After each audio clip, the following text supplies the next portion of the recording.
Hey, hey, hey, it's Marthea Pitts, the MSW coach, and I am getting ready to do some live career coaching with a fellow social worker who took me up on my last minute invitation to come on live with me for some career coaching. So we're going to jump right into it because the whole purpose of this career coaching session today is to have career coaching during your lunch break. So we're not going to make it super long and drawn out, but we are going to get to the meat of what is going on with Deanna and her career. So, welcome, welcome, welcome, Deanna. Again, thank you so much for taking me up on my invitation to work with me during lunch. Introduce yourself, tell us a little bit about your background, what type of social work you do, and then we'll jump right into the career coaching session. Thank you for that introduction. So my name is Deanna, and my background's I'm a licensed clinical social worker, and I've done more of like the medical social work, like case management, with people that have like medical, like complex needs, behavioral complex needs as well. And I've worked in backgrounds like with like insurance companies that have like a case management department to like just connect them with any healthcare needs that they may have. I've done like dialysis also. I've done work in there. And so primarily I've been doing the case manager for a good 15, 16 years now. So yeah. Okay. Did you have any other career life were you always a social worker? Did you do anything else prior to social work?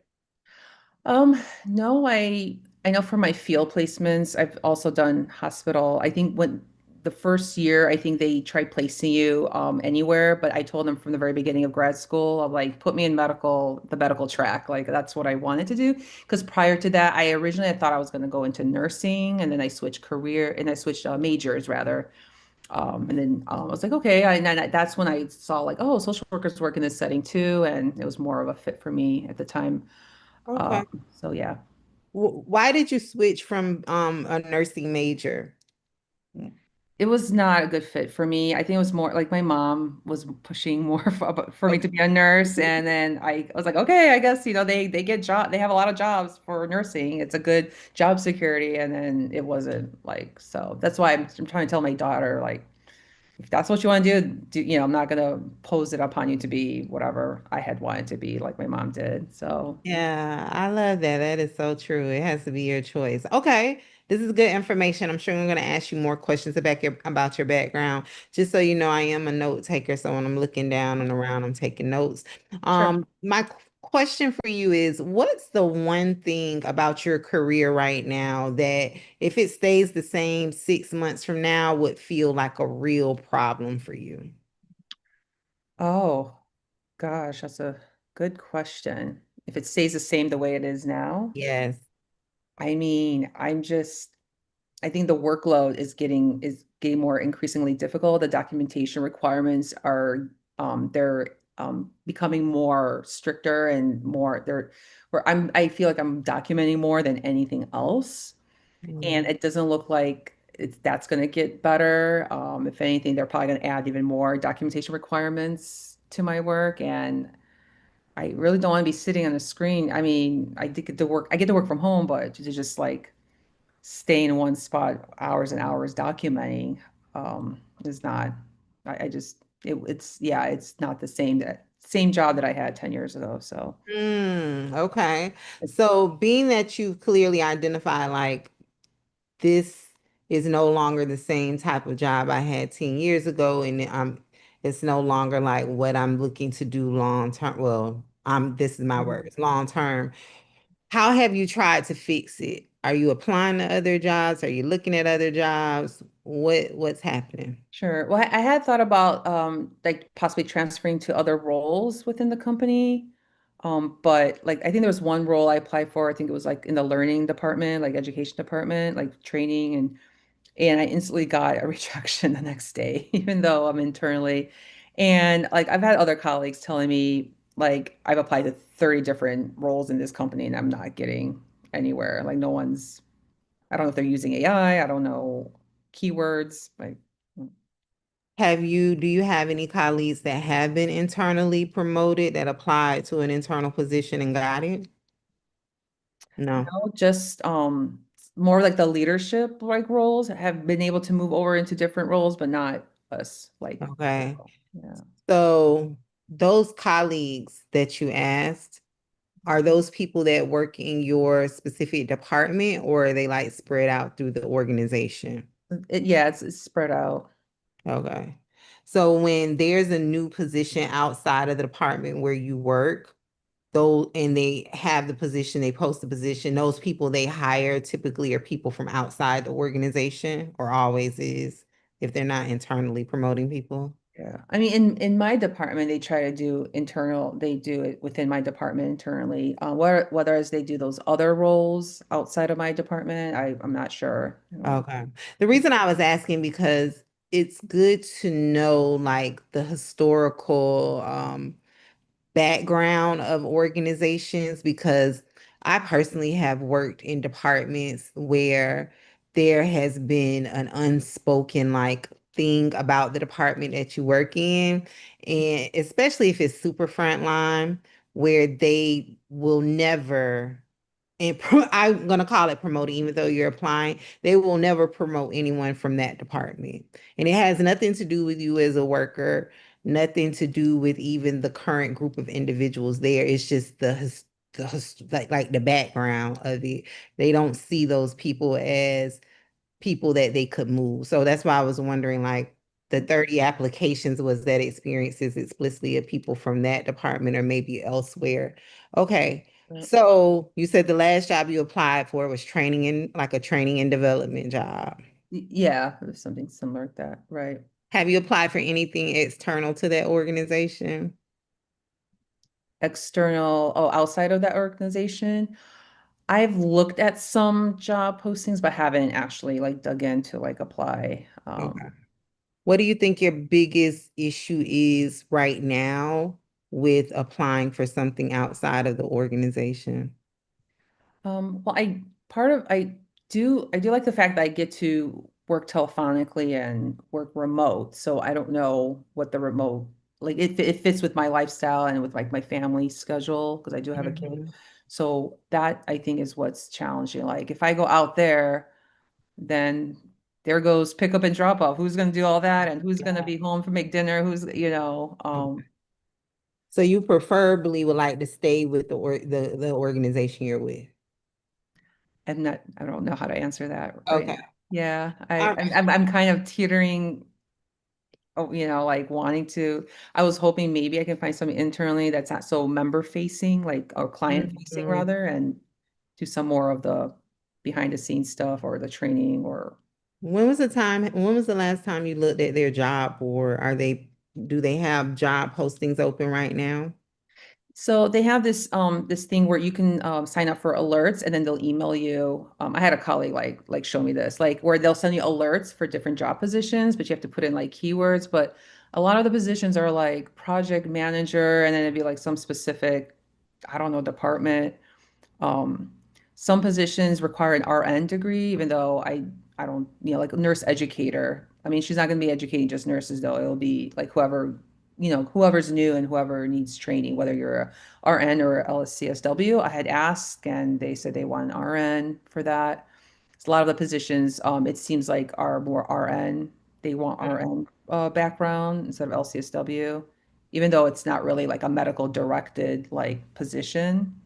They still Mhm. want RNs. So, Okay. Um, with the training and development job that you applied to, and I'm sure you don't have to quote it verbatim, but what did the email say? Like, did it say we filled it internally, or did it say like we found other candidates who were better suited for the position? What was the wording in that email? Do you remember? oh, I can't remember. Okay. Because the data, which is the content of that email, is helpful to understand like, was it just someone else that they already had their eyes set on for that position, or was it really a situation of your qualifications not meeting the job? Have you seen another job on their job board since then for training and development? Not, I have not. No, a lot of them are like project man, like I don't, and then there, I got one that said like medical claim analyst, but it was like high school education only needed, and I don't know. Okay. So the strategy I would give you is to go on their website. And I know you said you have your job alert set using some specific keywords, but I would want you to go on their job board at least once a day for the next 2 weeks Monday through Friday. And read through all of the jobs that they have. When I say read through, I'm not explicitly talking about like open them up and read the full page. What I mean is, I want you to start familiarizing yourself with what jobs do they have over and beyond what's flowing in through your alerts. Because I'm sure the person who gave you the keywords gave you keywords that they Mhm. feel someone with your experience can go into. However, with an organization as big as your organization, we talked about it offline. We're not going to talk about the name of it. There are way more other admin, what I call positions. So we need to understand what else is out there for you. Because right now, and this is just based on a little bit that you told me, it sounds like the roles that you're looking at are like clinical in nature. And you are open to admins. So I would want you to look to see what is out there, and when you're looking at them, don't just look at the job title. You are going to have to open up the job description.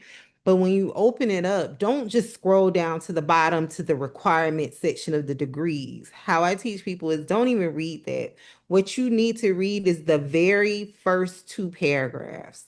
So the first paragraph is usually a descriptor or overview of the organization. The second one is a descriptor, overview of the position. And when you're reading the position, I want you to pay attention to how you feel about doing the work that they're naming. So I'll make up something.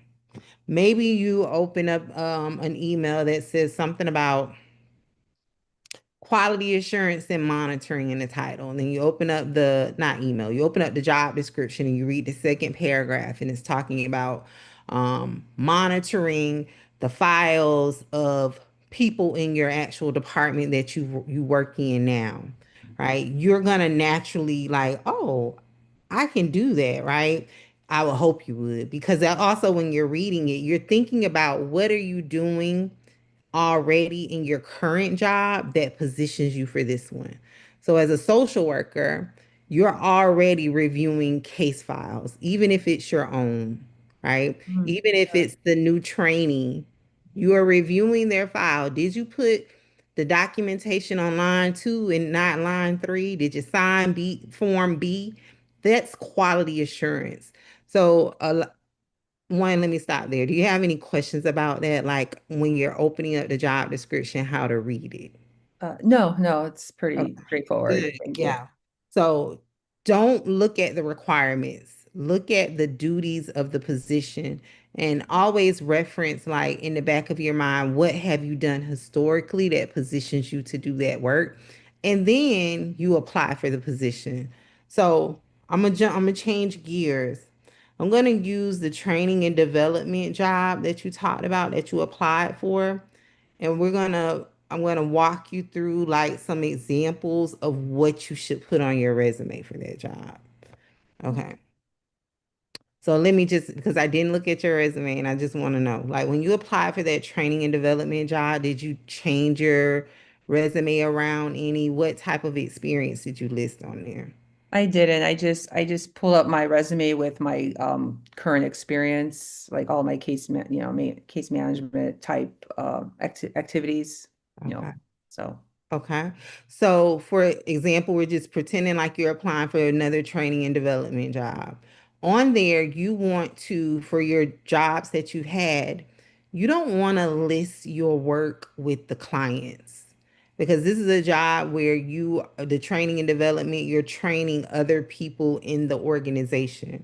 So your bullets should be reflective of the instances where you trained other people, just like you're doing right now. And again, you those who are listening and watching the replay, this we've had an offline conversation before starting. Just like you're training the new person now, Mhm. you had to design some type of training plan for them.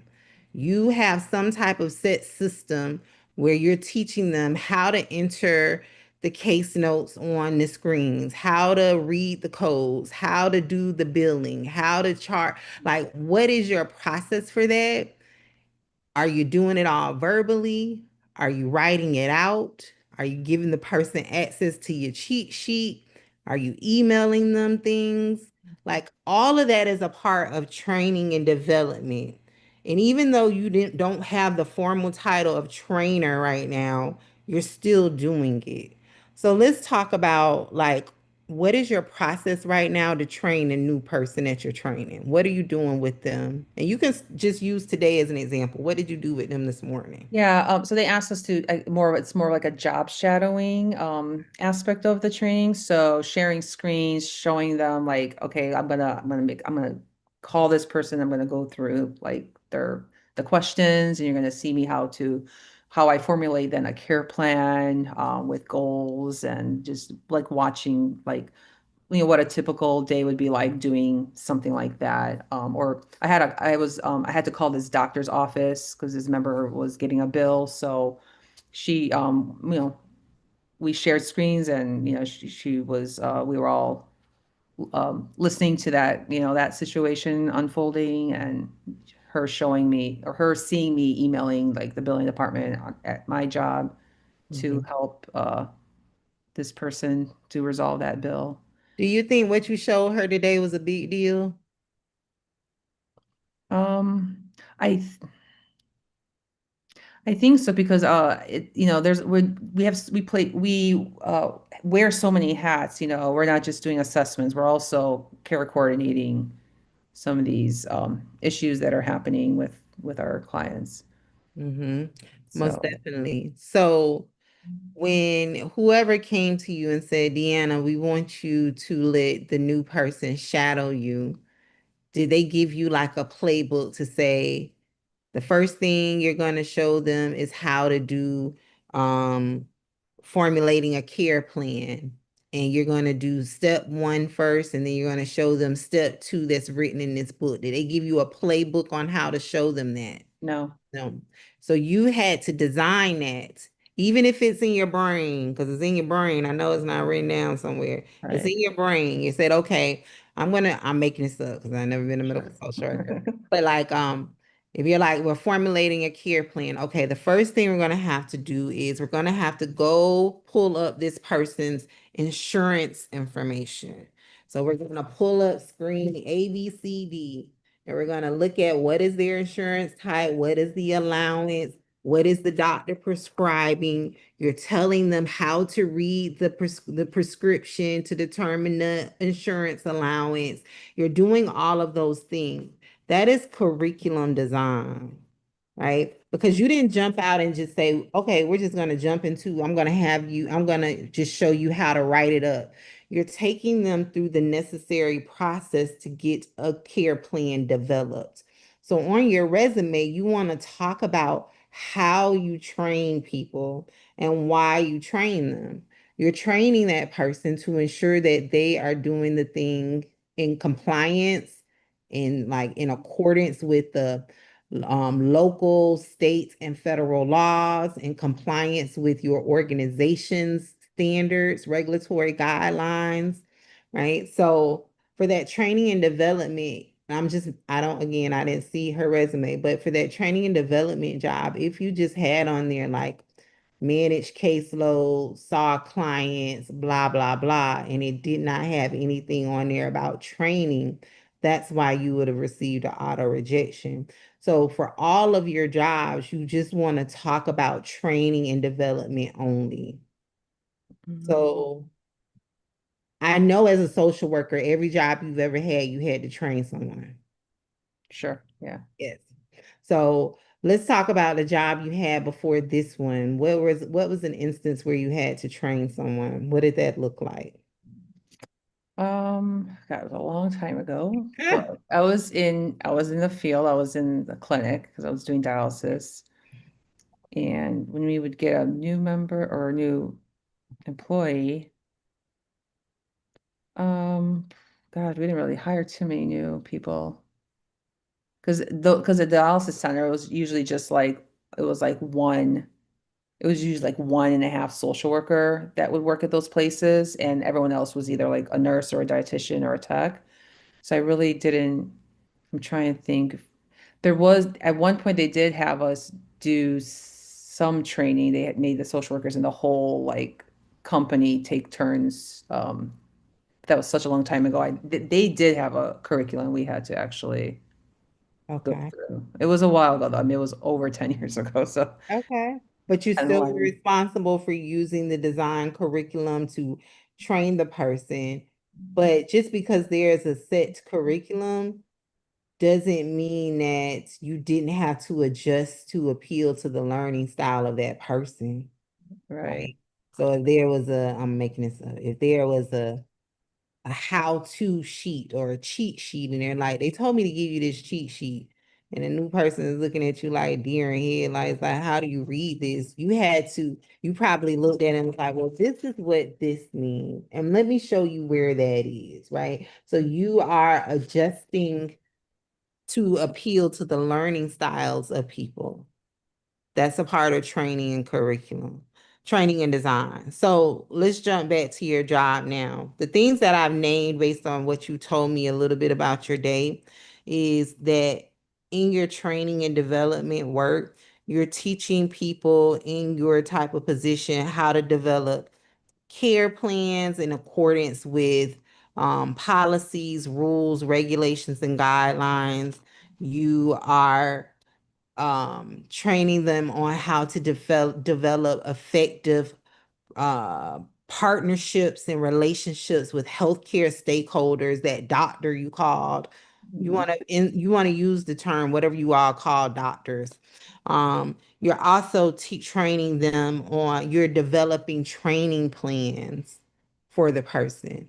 Yes, the person, whoever gate told you to train this person, they said let them shadow you, but you decided like the best place for me to start right now is to show you how I call the doctor's office. I'm not going to overwhelm you today with talking about billing and Medicaid codes. That would be a little too much on day Yeah. one or day two, right? So that is development of a training plan, and you determine that based on the needs of the person you were training. So your bullets, again, should be focused around just training and not your clinical work. Any questions about that? Yeah, no, that sounds good. Do I keep the case management experiences or duties with the rest of, I mean, do I take those out or I keep them in You and would then just take those out. If the job was strictly oh, all okay. training and development, you should just have Oh, I five see. solid bullets about training and development. Oh, okay. Oh, okay. Because they know that you've worked with the people. See, the thing is, and I should say this, when you are trying to pivot out of a certain job to a different type of work, you can't lead with the work that you're trying to leave behind. So the example I always give people is I figured that out when I was stuck in call center jobs before going back to school and getting all of the degrees. Um, I would apply for like admin assistant jobs, and I would have on my application all of my call center work, and they would never hire me. And it's because they only see you as that you have on there. So you have to highlight the experience that they are explicitly looking for, even though I never got an admin assistant job, but I did get interviews, right? So it was because I started to highlight my administrative duties rather than, hey, I answered 60 to 120 calls a day.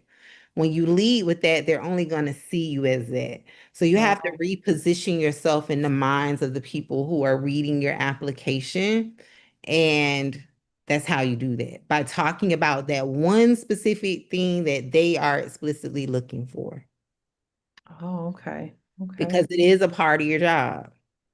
You're training people. Again, you don't have the title, but you're doing it. You're doing it right now. You're going to be doing it even more based on what we talked about before. It's going to be a large part of your job. So you amplify that on your resume. And you keep your title though, right? Yeah. And then you just, oh, okay. Mhm. Yeah. Now there is a thing that I teach my coaching clients is about a vanity job title. But a vanity job title for you where you are, because you're looking preferably in-house, I wouldn't suggest a vanity job title because they already know what your job title is. Sure. But let's say you were applying to somewhere outside of the Yeah. organization, Hmm. you could use what we call a vanity job title, which would be a job title that's more reflective of the work that you actually did. So, as an example, that's like the golden ticket of being a social worker, because we do everything under the sun, especially as case managers. Yeah. Even though your job title may be social worker one, when you're applying with the job for the job at another company, you could put training development specialist or training development assistant slash social worker one, because it's a large piece of your job.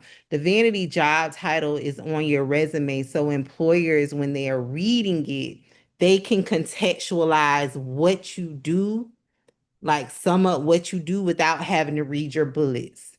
So if on your resume, use me as an example, when I had call center representative, even if you've never worked in a call center, we all know what a call center representative does by reading just the title. Right. So when they see that, they're going to relegate you to only call center work.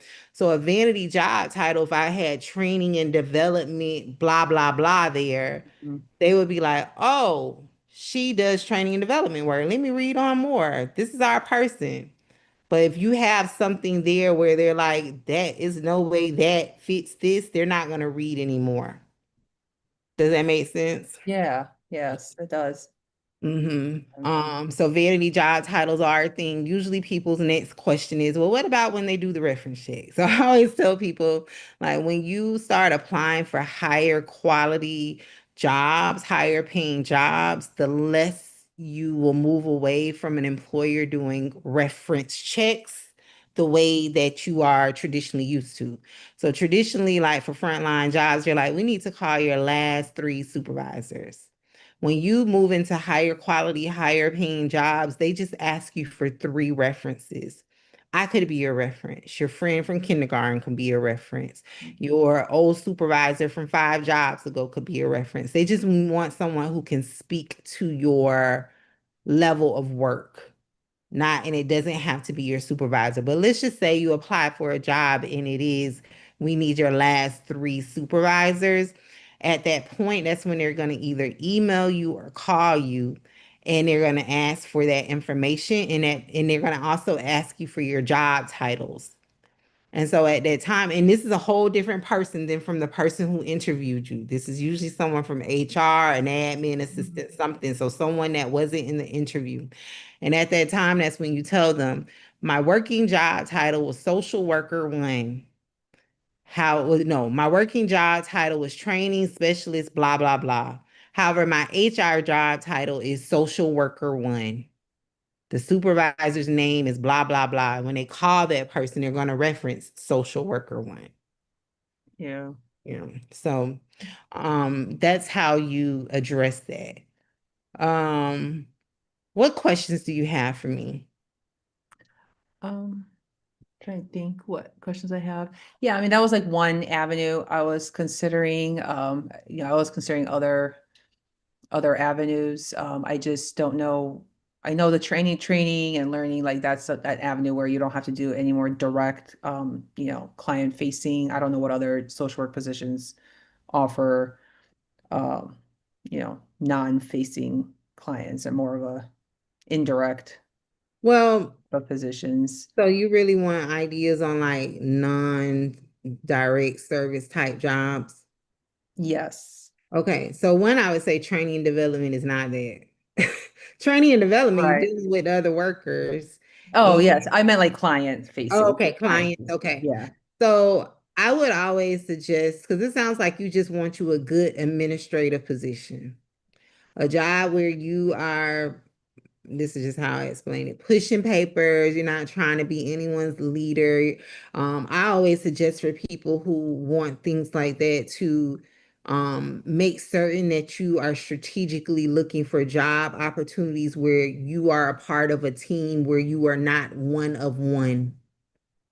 Like that used to be one of my things. I don't want to be the only person doing anything. I want there to be other people. So if I take leave or go on vacation, this Oh, this sure. this car still keeps rolling. So with that, again, we could just focus on your organization where you are. I would look at anything that's in like quality assurance, anything that's on the administrative side of the house, anything that is dealing with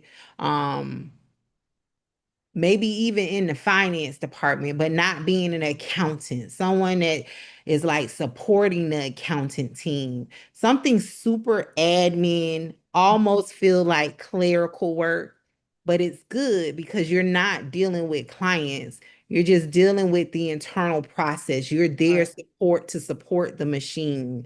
So that's why I say you're gonna have to look, just go in and start looking at all the jobs on those job boards. I didn't ask you where you're geographically located, but like Mhm. when people are clear, like they want them just a good admin job, I always suggest looking at government jobs, not federal, Mhm. state, local. But I think there should be a huge opportunity within the organization where you are for a good administrative job. I feel pretty good about that, especially with all the changes that you say is going on. I was looking at department that's responsible for overseeing the new contract. What department is that? Go look at their jobs. Um, and again, the experience you use for that is the experience where you, like how you talked to me before we hit record about the contract was changing, was at that you use that experience, like the fact that you had to sit down and familiarize yourself with these contracts, Mhm. how you use that information in your daily work. Like, you know that, I'm making this up, you know that patients from Pennsylvania cannot be billed for feet massages. I'm just making it up. Feet massages based on state things and in our contract. You know that from reading the contract. You know that from understanding how it works. That, like that right there, that experience is what I call a ladder to the next job where you're in a department where you're working a part of the contract compliance team. You're ensuring that, okay, we did box one. We delivered 100 services on Wednesday. You're pulling data because you're already doing those things as an individual. And now you can just be a part of a team. Any questions about that? No, Yeah. good ideas. Yeah. I would look solely at administrative jobs, not project management. Yeah, that's not direct client facing, yes, but you're still managing humans in their behavior, in their attitudes, in their all of their stuff.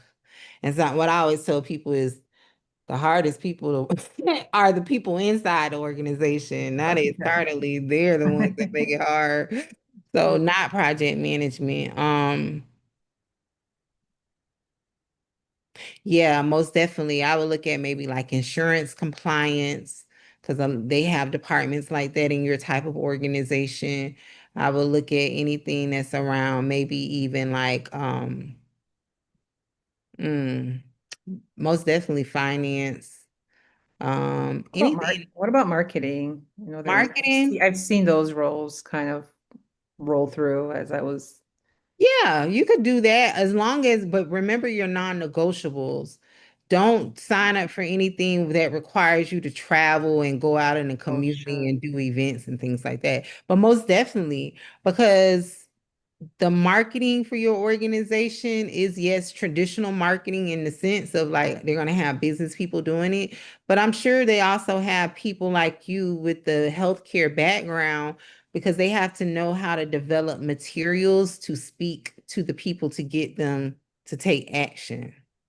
So yeah, most definitely, if there's a need for like some type of admin support or Hmm. even to serve as like a subject matter expert to help them understand the needs of the patients, yes, you qualify for that. And what you would put on your resume is your experience of like marketing the services of your organization to clients. So, how do you notify Jim, the patient on your caseload, about? We also have a department that helps you with health and nutrition. Call this number, go to this link. You're telling them those things to Oh, make them yeah, yeah. aware of Yeah, these other yeah. services. Yeah, Yeah. 'cause we have a lot of they have a lot of benefits. There's a lot of vendors that we yeah. And you're marketing to them because you work for a corporation. So you're selling to them all day long. Yeah, I know you're a social worker, but you're selling to them, right? And so you're educating them on like, this is a good service and you should look at it. And this is how you sign up for it. And this is why it would be beneficial to you. So on your resume, you put that information there of like how you upsell them, how you advertise other programs and services throughout the organization, like how you even learn about what their needs are. Because you don't just start talking to Jim about health and nutrition, you've conducted some type of needs assessment with him. Hmm. And it doesn't have to be super formal, but I know you do one that's formal, but maybe it's just like a slight conversation where he's like, my feet swell up every day. You're like, well, maybe it's because your sodium intake, Jim. You Yeah. should look at this nutritionist service that we have. Hmm. And then next thing you know, he's signing up for it. And he comes back in 3 months like, my feet don't swell up anymore. That's because you marketed that service to him. Oh, yeah. Yeah, I Yeah. like it. So most definitely think outside the box. I see the light bulb Yeah. flicking on for Yeah. you. I do. It's happening. Yeah. Yeah, yeah. That's the thing. And that's why I always tell people like the work that well, I used to do it too, that we do as case managers is a lot, but it really is a gold mine for experience. You just have to like think about when you're looking at jobs, you have to think about what you've done in relationship to that and be okay with abandoning. Like, I am a clinical social worker, not saying you Sure. said that, like, but like, look at the other things that you've done.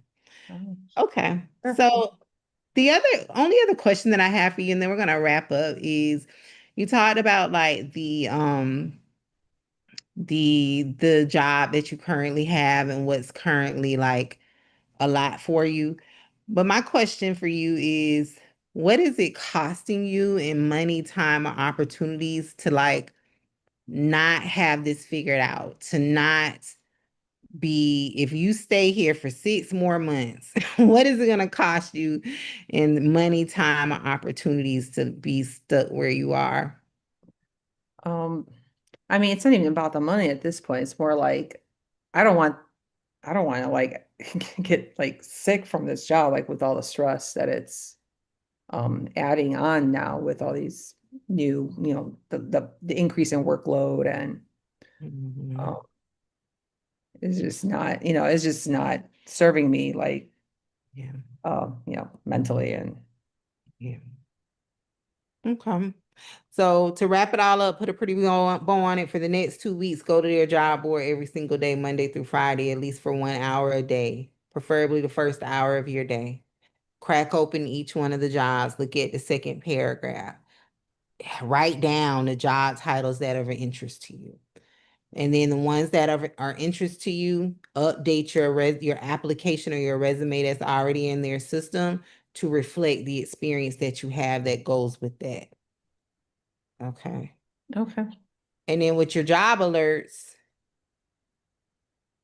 over time, you can start adding more keywords to those, but Mhm. let's ignore the job alerts for right now and just look at everything that's available. Actually look, sure. Yes, even the IT department. You never know what's in there, right? Oh, I've had a job before, and when I applied to it, the job title was super technical in nature. It was something like data processing, blah, blah, blah, blah, blah. This is one of my call center days. When I actually got the job, I was working in a call center, not doing anything technical, but that was the title that was assigned to it. So look at everything. Okay, Deanna, I'm Okay. so Yeah, excited. great.